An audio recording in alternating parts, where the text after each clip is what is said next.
নির্বাচন, রাজনীতি, সংলাপ, দ্বন্দ্ব এসব নিয়ে আপনার হয়ে ক্ষমতাকে প্রশ্ন করতে চাই, জানতে চাই মতামত, তুলে ধরতে চাই বিশেষজ্ঞদের বিশ্লেষণ।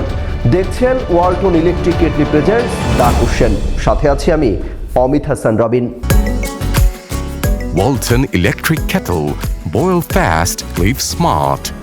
নির্বাচন সামনে রেখে চলছে প্রতিশ্রুতির ছড়াছড়ি। এরই মধ্যে নিজেদের নির্বাচনী ইশতেহার ঘোষণা করেছে বিএনপি, জামাত সহ রাজনৈতিক দলগুলো, যেখানে জুলাই সনদ বাস্তবায়ন, সুশাসন, দুর্নীতি দমন, বেকারত্ব দূরীকরণ সহ বেশ কিছু মৌলিক বিষয়ে প্রায় একই ধরনের প্রতিশ্রুতি দিয়েছে বিএনপি জামায়াত। জুলাই অভ্যুত্থান পরবর্তী প্রথম নির্বাচনে এবার ভোটারদের কাছে বেশ গুরুত্ব পাচ্ছে দলগুলোর এই রূপরেখা। এর উপর অনেকাংশ নির্ভর করছে ভোটের লড়াইয়ে জয় পরাজয়। তবে দল ক্ষমতায় আসলে এসব প্রতিশ্রুতি কি শুধুই কথার ফুলঝুরি হয়ে থাকবে, নাকি বাস্তবায়ন হবে, সেটাই এখন বড় প্রশ্ন। যদিও বিশ্লেষকরা বলছেন ঘোষিত ইশতেহার সামগ্রিকভাবে ইতিবাচক ও আশাব্যঞ্জক হলেও বাস্তবায়নে রয়েছে বেশ কিছু চ্যালেঞ্জ। কেননা সবশেষ তিনটি নির্বাচনে আওয়ামী লীগের অঙ্গীকার ছিল গণতান্ত্রিক মূল্যবোধ ও চেতনাকে ঊর্ধ্বে তুলে ধরা হবে এবং সংবিধান হবে রাষ্ট্র পরিচালনার সর্বোচ্চ দলিল। রাষ্ট্র পরিচালনার সব ক্ষেত্রে স্বচ্ছতা, জবাবদিহিতা ও সুশাসনের প্রতিশ্রুতিও দেয়া হয় দলের পক্ষ থেকে। কিন্তু ক্ষমতায় আসার পর দেখা যায় ভিন্ন চিত্র। তবে এখন জুলাই অভ্যুত্থান পরবর্তী প্রথম নির্বাচনে রাজনৈতিক দলগুলোর ইশতেহারে কতটুকু ভরসা করা সম্ভব, এই প্রশ্ন এখন সব সাধারণ ভোটারদের মাঝে। এ বিষয়ে জানতে যুগান্তরের ইউটিউব, ফেসবুক এবং ওয়েবসাইটে একটি পোল দিয়েছিলাম আমরা। সেখানে জানতে চাওয়া হয়, রাজনৈতিক দলগুলোর ইশতেহারে মানুষ আশ্বস্ত হবে বলে মনে করেন।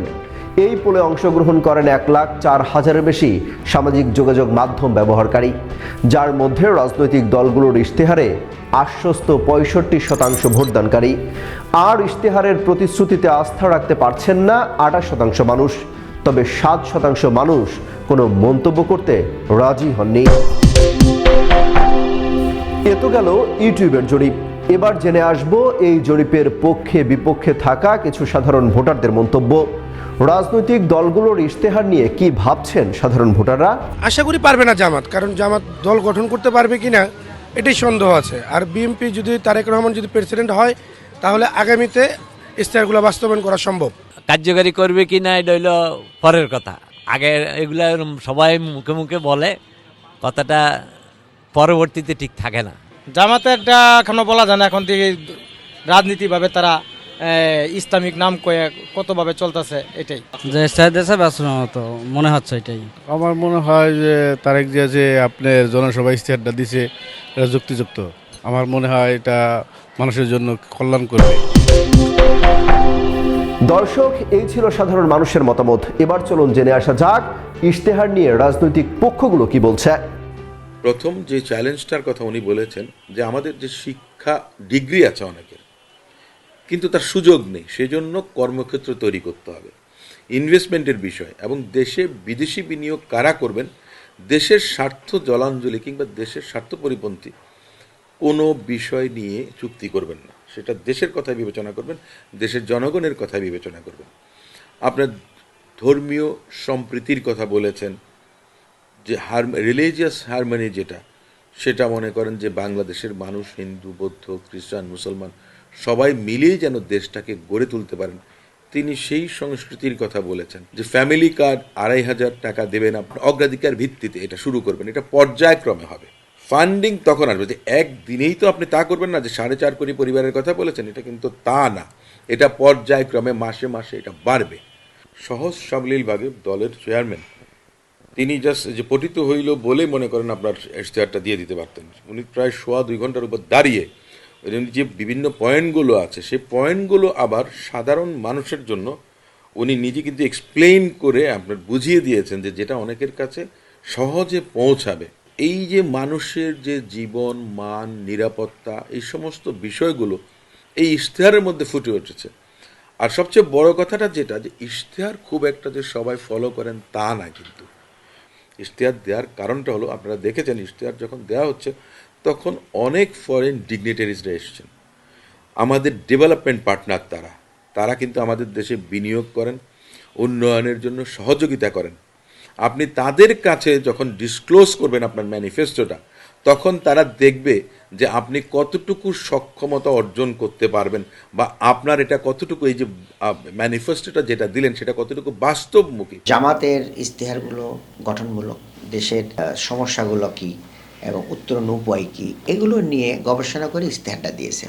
আমরা ধরে ধরে কিভাবে আমরা টাকা আয় করব, কোন কোন জায়গা থেকে সেভ করা যাবে, কোন কোন জায়গায় বিনিয়োগ করলে দেশের উন্নতি হবে, অর্থাৎ দুর্নীতি রোধ করা, নতুন নতুন ক্ষেত্র তৈরি করা, মানুষদেরকে ট্রেনিং করে বিদেশে পাঠানো, রেমিটেন্স আয় করা এবং দেশকে আগায় নেওয়ার জন্য ধরে ধরে ইশতেহারটা দিয়েছেন।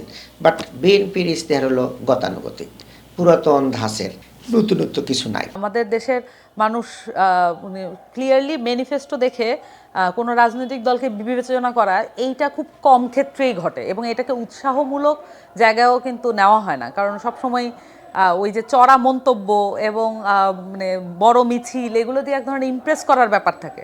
আমি জানি না এটাতে আসলে ইমপ্রেস হয় কিনা মানুষ। নানান রকমের বাগাড়ম্বর এবং নানান রকমের কথা দেওয়া, এই কার্ড, অমুক কার্ড, তমুক কার্ড, নানান রকমের এই বিষয়গুলো দেখবেন, এগুলো কেউই কিছু করতে পারবেন না। বাংলাদেশের সিস্টেমটা এমন না।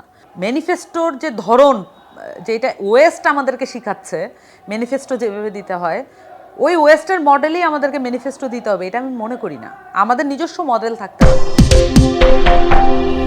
এবার জেনে আসতে চাই রাজনৈতিক দলগুলোর ইশতেহার নিয়ে বিশেষজ্ঞরা কি বলছেন। আদৌ কি বাস্তবায়ন সম্ভব? ইশতেহারগুলি আপনার কাজে দেখাতে হবে। এইবার যদি নির্বাচন সুষ্ঠু হয়, তাহলে ওই ইশতেহারের অর্থ যদি কাজ না করে, তাহলে সেটার জবাব লোকে সামনের নির্বাচনে দিবে। কারণ আগেও তো ইশতেহার হয়েছে, কোনো কাজ হয় নাই, সুতরাং মানুষের মনে একটা সন্দেহ আছে। কিন্তু যদি গণতান্ত্রিক ধারা থাকে এবং আবার ইলেকশন হয় নেক্সট, তখন মানুষ জবাব দিয়ে দেবে যে তুমি ইশতেহার দিশা করতে চেষ্টা করো নাই। বিএনপির ইশতেহার তো অস্পষ্ট, কোনো কথাই পরিষ্কার না সেরকম। জামাতেরটা তার তুলনায় অনেক বেশি পরিষ্কার এবং তারা কেমনি করবে সেটাও বলছে। করবে কিনা তা আমি বলতে পারি না। দর্শক, এবার আপনার পালা। রাজনৈতিক দলগুলোর ইশতেহারে আপনি আশ্বস্ত কিনা এ নিয়ে কমেন্টে জানাতে পারেন আপনার মতামত। আগামী পর্বে ফিরবো Walton electric kettle presents the কোশ্চেনের নতুন পর্ব নিয়ে। জানতে চোখ রাখুন যুগান্তরের ইউটিউব, ফেসবুক এবং ওয়েবসাইটে।